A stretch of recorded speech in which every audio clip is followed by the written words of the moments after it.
Right, good day everyone. So today I am going to discuss topic 10 of our subject and entrepreneurial behavior. It is entitled Entrepreneurship and Economic Development.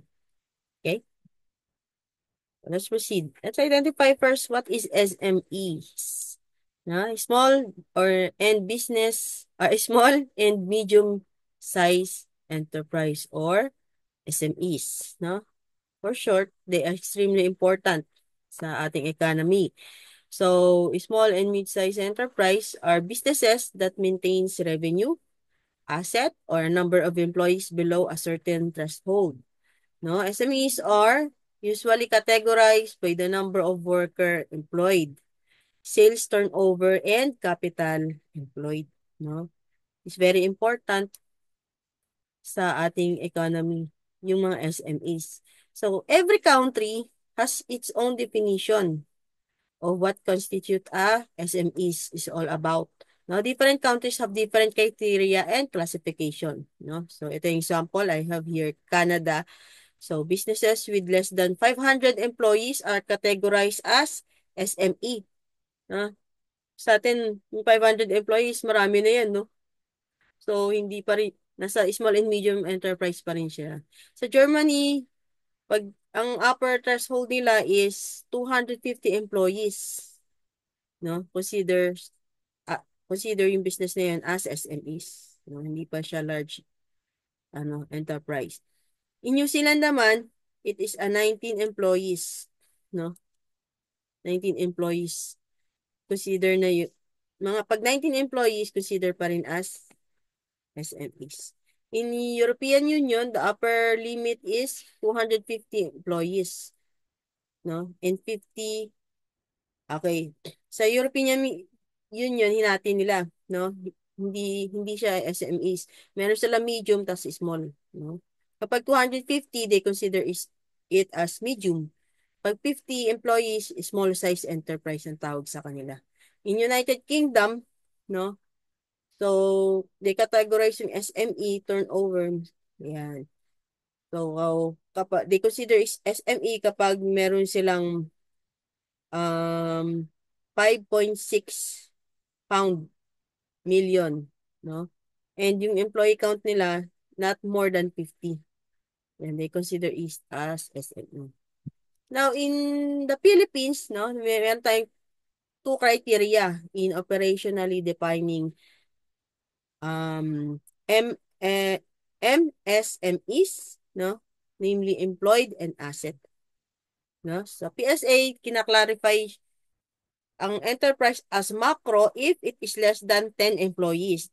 Ito sa Philippines, no? Kapag small naman, 10 to 99 employees. Kapag medium naman, 100 to 199 employees. Kapag 200 and more, they are considered as large enterprise na. Ayan yung sa Philippines. Now, ano ba yung mga example ng small to medium enterprise? Yan, mga bar, dentist, law office, yan, hair salon, okay, mga gym, yan mga examples. Ano ba role ng SMEs? Of course, ito yung role na, no? Meron tayong social peace, economic growth, tsaka job creation. So, let's identify yung isa-isa na. So, let's identify first yung role ng SMEs. It generates lots of employment. Of course, yung mga nag-hire sila ng mga employees, no? So, nakaka-generate siya ng mga employment, nakakatulong siya sa mga na-hire nilang employee na tumaas din yung standard of living kasi papasahuran nila yon, no? SME create a group skilled and semi-skilled, no, to support future industrial. Okay. So, kasama sa SME, meron tayong skilled at semi-skilled. Yung skilled, yung mas malaki yung binabayaran nila kasi kumbaga sa ano may mga experience na, no? Semi-skilled workers. Yung konti pa lang yung experience. Ito skilled expert na doon sa work, no? Now, pagdating sa economic growth, sinusupport ng SME sa economic growth, no? They are generally thought to be the backbone of a healthy community economy, no? They drive growth, They provide employment opportunities and open new markets. Okay. So, kasi kapag may mga businesses sa isang location, of course, nagbabayad yan ng mga taxes, business permit sa local LGU nila, no? And then, additional income yun para sa place nila. Kaya they support economic growth. And then they create competition and encourage further innovation, no? SME provide economy with a healthy supply of new skills, ideas, and make the market more dynamic, more innovations and inventions across the globe. Of course, yung mga SMEs na yan, they improve yung mga products nila, yung service nila, no?